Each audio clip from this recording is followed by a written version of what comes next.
Лечение с алайнери на пациент с компресия в двете челюсти, кръстосана захапка при страничните зъби в ляво и струпване във фронталния участък.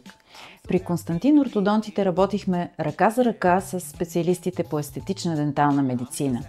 Поради структурата на неговия емайл, който е по-пориозен, имаше доста кариеси и зъби, които бяха със свръхчувствителност. Това, което постигнахме като резултат е една много по-широка и здрава усмивка.